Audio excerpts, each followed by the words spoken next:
Picture this: a faint hum of spinning drums, the kind that vibrates through your bones after hours of standing near them, and a whiff of lavender detergent that clings to everything I own. That's my world, day in and day out. I'm Monica, 42 years old, married to a man who's as steady as the sunrise, living on the fringes of a sleepy little town where nothing much happens unless you count the occasional lost sock. My husband, Caleb, is pushing 48, a quiet soul with hands that know how to fix just about anything. Together, we've carved out a small corner of existence running clean start, our little laundromat that's been spinning and churning for 5 years now. It's not glamorous, not by a long shot, but it's ours. The place is a cozy, worn-in kind of space, faded blue walls, rows of machines that hum and groan like old friends, and a constant clink of quarters dropping into slots. There's a bulletin board by the door, plastered with flyers for yard sales and lost pets, and a couple of plastic chairs that have seen better days. It smells like soap and warm cotton, a scent I've come to associate with home, even if it's not the kind of home I once dreamed of. Our life is a rhythm, a predictable beat. We unlock the doors at 7 a.m. sharp, the early birds already waiting with their baskets. We close at 9 p.m., sometimes a little later if someone's begging for just one more load. In between, it's the same faces. Folks like Mrs. Hargrove, who's been coming in every Tuesday with her floral blouses since we opened. The income trickles in, steady enough to keep the lights on and a modest roof over our heads. It's not a life of grand adventures, but there's a comfort in the repetition, in knowing what each day will bring. Or at least, there used to be. Lately, I've caught myself staring out the window a little too long, watching the world pass by on the other side of the glass, wondering if this is all there is. Take this morning, for instance. I'm behind the counter, folding Mrs. Hargrove's clothes into neat stacks, the fabric softener she uses smelling like a field of wildflowers. Caleb's in the back, wrestling with a dryer that's jammed again, his muttered curses barely audible over the whir of the machines. I wipe down the counter with a rag that's seen better days, exchanging a quick word with a customer about the weather. Small talk is the currency of this place. Every now and then, I glance at Caleb through the narrow hallway leading to the repair area. He's hunched over, toolbox open, completely in his element. There's a silence between us, but it's the comfortable kind, the kind that comes from years of shared space. I don't need to say much to know he's there, and he doesn't need to say much to know I am still here, keeping things running. But as the days blur together, I've started to notice a shift, a little crack in the routine that I didn't see coming. It started with Dean. He's been coming into clean start for a few months now, always with a small load of laundry that hardly seems worth the trip. He's in his late 30s, I'd guess, with an easy smile and a way of talking that makes you feel like you're the only person in the room. At first, I didn't think much of it. Just another regular, someone to exchange a few words with while the machines spin. But lately, his visits have become something I look forward to. A bright spot in the endless cycle of sorting socks and refilling detergent dispensers. There's something about the way he lingers, the way he finds excuses to stick around, that pulls me out of the monotony. I remember one afternoon in particular, a rainy day when the windows were streaked with water and the air felt heavy with the scent of damp clothes. Dean came in late, just before closing, with a small duffel bag of shirts and jeans that looked practically spotless. He grinned as he dumped them into a washer, saying, "You know, Monica, my clothes just don't feel clean unless I bring them here. It's like you've got some kind of magic touch." I laughed a little too loudly at that, feeling my cheeks warm up, and told him he was ridiculous. But he didn't leave after starting his load. Instead, he stuck around, waiting for the dryer cycle to finish, leaning against the counter and chatting about nothing in particular, old movies, the diner down the street, even the way the rain sounded on the roof. I found myself hanging on his every word, forgetting for a moment the pile of lint I was supposed to sweep up, or the sticky spot on the floor I'd meant to mop. That same day, after the last customer had left and I'd flipped the closed sign on the door, Dean was still there. Caleb had gone out to pick up some supplies, leaving me to lock up alone. The rain was coming down harder now, drumming against the glass, and I started stacking the plastic chairs to clear the floor. Dean jumped in to help without me asking, grabbing a couple of chairs and setting them aside with a casual ease. We worked in silence for a bit, the only sound the patter of rain and the faint hum of the last dryer running. Then, as we reached for the same folded sheet to put away, our hands brushed, just for a split second. It was nothing, really, just a fleeting touch. But I felt a jolt, a rush I hadn't felt in years. My heart stuttered, and I pulled back quickly, muttering something about needing to check the register. I could feel his eyes on me as I turned away, and I busied myself with counting loose change, trying to ignore the way my pulse was racing. I keep telling myself it's harmless, just a little spark in an otherwise gray routine, but deep down, I know I'm playing with fire. That fleeting moment with Dean lingered in my mind longer than it should have, replaying itself over and over as I went through the motions of the next few days. I tried to push it aside, to focus on the familiar clatter of coins and the steady hum of the machines, but it was like a splinter under my skin, impossible to ignore. And then, one evening, everything changed in a way I never saw coming. It was a Thursday, just past 8 p.m., and the laundromat was nearly empty, save for the last few stragglers finishing up their loads. Caleb had to run out to grab some spare parts for a broken washer, leaving me to handle closing on my own. I didn't mind. It was quiet, almost peaceful, with just the rhythmic thrum of the machines keeping me company. I was wiping down the counter, lost in thought, when the door chimed. I looked up, expecting to see a latecomer with a desperate load of laundry, but it was Dean. He had his usual canvas bag slung over his shoulder, stuffed with what looked like the same few shirts and jeans he always brought in, but there was something different about him tonight. His walk was slower, more deliberate, and his eyes locked onto mine with an intensity that made my stomach flip.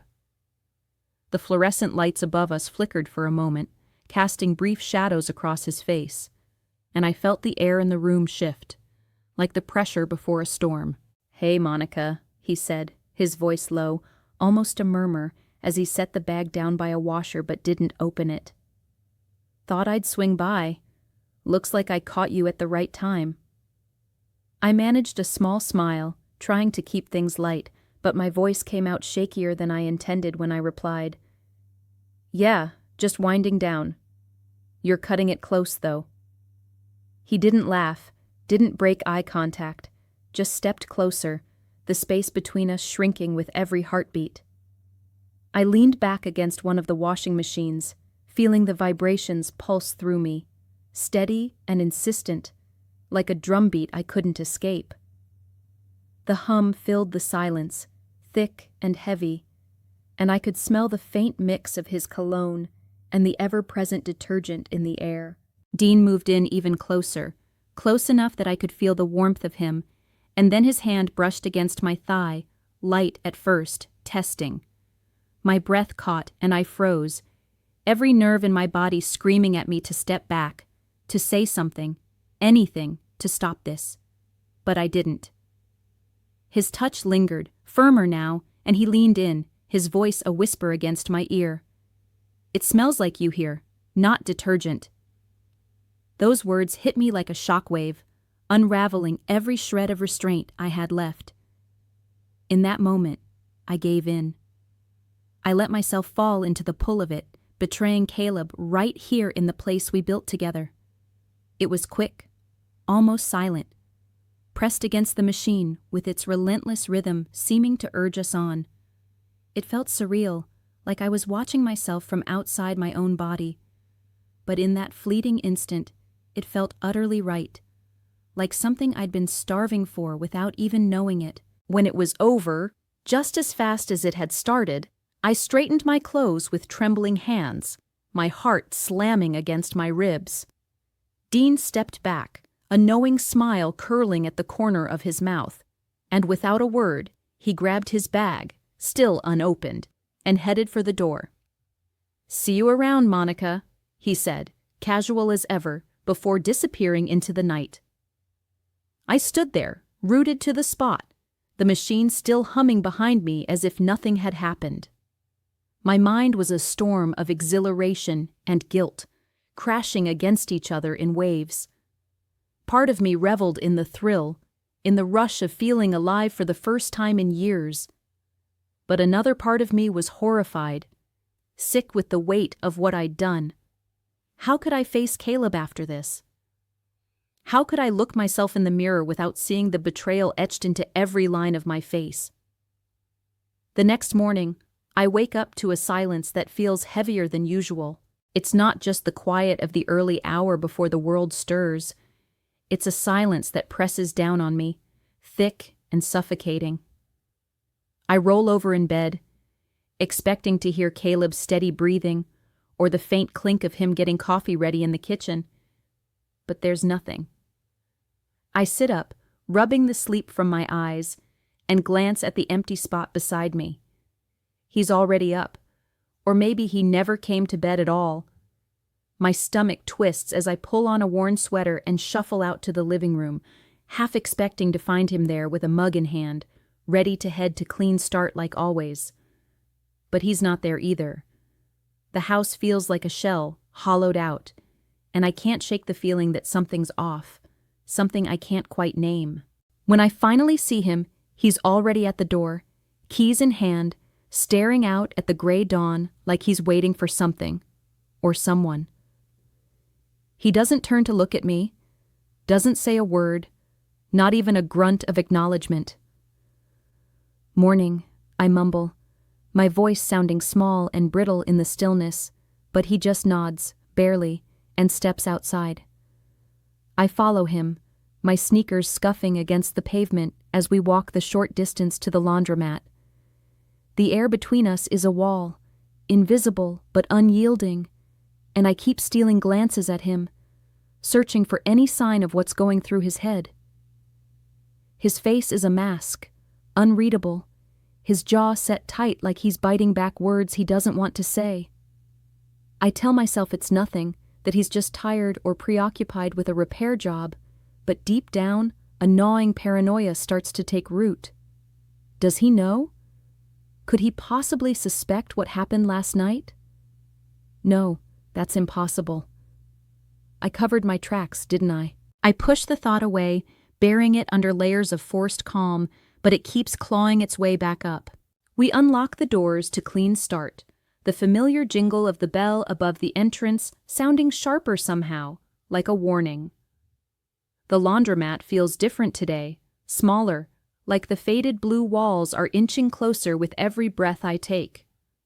The hum of the machines, usually a comforting background noise, now grates on my nerves, each spin and thud amplifying the tension coiling in my chest. Caleb heads straight for the back office without a word, not even bothering to check the machines out front like he usually does. I watch him disappear down the narrow hallway, his broad shoulders hunched, and I'm left standing there, clutching a rag like it's a lifeline. I busy myself with the morning routine, wiping down counters that don't need wiping, rearranging stacks of flyers on the bulletin board. Anything to keep my hands moving so my mind doesn't spiral. But it's no use. Every creak of the floor, every distant sound from the back makes me flinch. What's he doing back there? Why isn't he out here helping with the early customers? Hours pass, and he stays holed up in that office, the door half closed, the faint sound of papers rustling or tools clinking drifting out like cryptic messages I can't decipher. At one point, I hear a loud clang, sharp and jarring, echoing from the repair area. My heart leaps into my throat as I spin around, nearly dropping the bottle of detergent I'm holding. I peek down the hallway and see Caleb crouched over a machine, a wrench lying on the floor where he must have dropped it. The noise still rings in my ears, and I realize I'm trembling, my breath shallow. He doesn't move to pick up the tool right away. Instead, he straightens slowly, his eyes locking onto mine across the distance. There's something in his gaze, something cold and piercing, that pins me in place. For a long, agonizing moment, we just stare at each other, the air between us crackling with unspoken questions. Then, he turns away, breaking the connection as if it never happened, and picks up the wrench with a deliberate slowness that chills me to the bone. I stand there, frozen, my mind racing with possibilities, each one darker than the last. The rest of the day drags on in a haze, every tick of the clock feeling like a countdown to something I can't predict. By the time we lock up for the night, the tension between us is a living thing, suffocating and relentless. I mumble a good night, barely audible, and Caleb just grunts, not even looking at me as he heads home ahead of me. I linger for a moment, staring at the darkened windows of Clean Start, the weight of my guilt pressing down harder than ever. I don't know what tomorrow will bring, but I can feel it in my gut. Something's coming, and I'm not ready for it. That night, I barely sleep, tossing and turning in a bed that feels too big without Caleb's steady presence beside me. When I finally drift off, it's restless, haunted by fragmented dreams of flickering lights and whispered secrets. I wake up to a strange, acrid smell seeping into the room, sharp and invasive, pulling me out of the fog of sleep.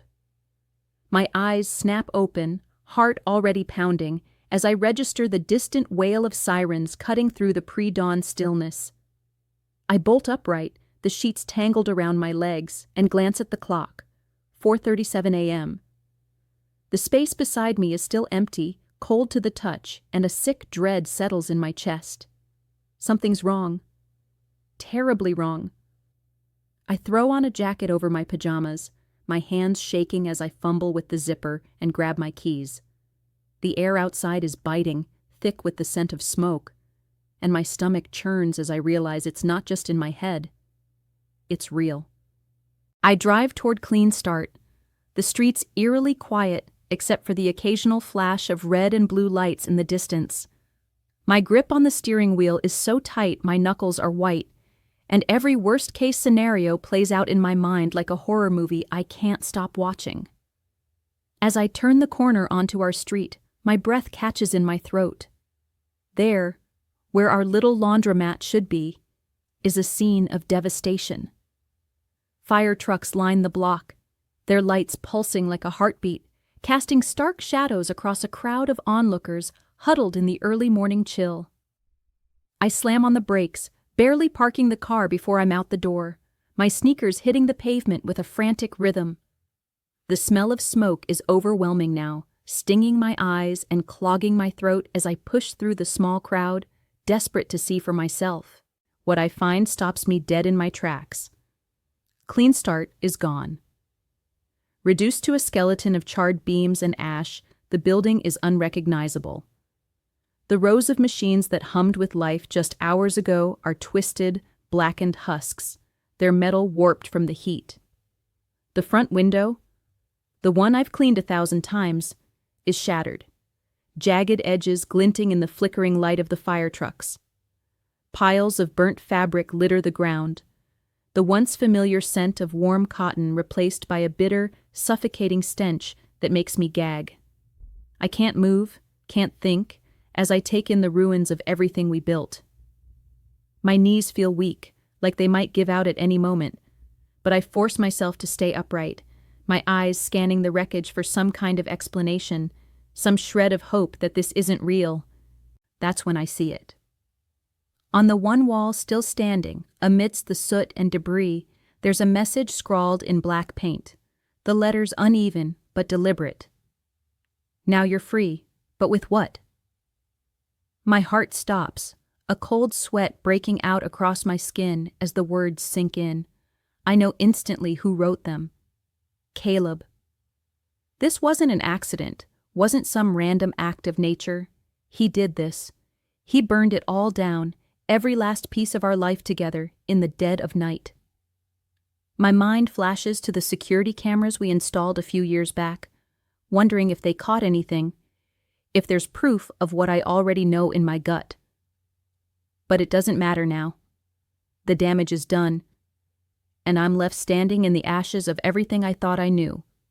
Let me be real with you for a moment. I'm not just talking about the laundromat or the life I had with Caleb. I'm talking about me, Monica, the woman who thought she could play with fire and not get burned. I'm here to tell you how wrong I was, how every choice I made led to this moment, and how I'm still trying to figure out if I can live with the consequences. It's been a few days since that awful morning, and I'm back at what's left of Clean Start. The air still reeks of charred wood and melted plastic, a stench that clings to my clothes and hair no matter how much I try to wash it away. I'm standing alone in the rubble, the crunch of debris under my boots, the only sound in this desolate place. The fire trucks are long gone.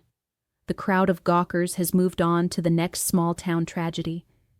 And it's just me now, sifting through the remains like I'm looking for something I can salvage. I kick at a pile of ash, watching it scatter in the faint breeze, and my fingers brush against a small, unburnt scrap of fabric, part of a curtain that used to hang by the window. It's singed at the edges, but the faded floral pattern is still there, a tiny piece of what used to be. I clutch it tight, like it's a lifeline, a reminder of the life I threw away. And as I stand here, surrounded by nothing but destruction, I can't help but admit something to you, something I've barely admitted to myself. That moment with Dean, right here in this very spot before it all went up in flames, it felt alive, electric, like a current running through me, waking up parts of me I thought had gone dormant years ago. I hadn't felt that kind of rush in so long, not with Caleb, not with anyone. For those few stolen minutes, I wasn't just the woman behind the counter, folding other people's laundry and pretending everything was fine. I was someone else, someone reckless and free. But here's the ugly truth. I don't regret hurting Caleb as much as I should. I regret what I've done to myself. I've lost everything. My stability, my identity, the little world we built together in this laundromat. And for what? A fleeting thrill that's left me with nothing but ash and emptiness. Speaking of Dean, he's gone. Vanished like smoke after the fire. I haven't seen him since that night. Not a single sign of him, not even a whisper in town. I tried to track him down, you know. A couple of days after the blaze, I sat in my car outside the diner where he used to hang out sometimes, hoping to catch a glimpse of him. I even dialed the number he'd given me once, scribbled on a napkin during one of our late-night talks. My hands were shaking as I punched in the digits, half hoping he'd pick up, half dreading what I'd say if he did. But all I got was a cold, automated voice telling me the number was disconnected. Just like that, he was out of my life as quickly as he'd come into it. I keep wondering if he ever cared at all, or if I was just a game to him, a way to pass the time until something better came along. Did he know what was coming? Did he see the storm brewing and decide to get out before it hit? I'll probably never know, and that uncertainty gnaws at me, a wound that won't close. Now, I'm holed up in a cheap motel on the edge of town, the kind of place where the neon sign flickers half the night, and the walls are so thin you can hear every argument in the next room. My life fits into a couple of duffel bags now, stuffed with whatever clothes and keepsakes I could grab before Caleb and I parted ways for good. I'm ready to start over, even if it means rebuilding from scratch in a place where nobody knows my name. Don't forget to subscribe, like, and comment if you enjoyed this story. This will help us create more engaging stories for you.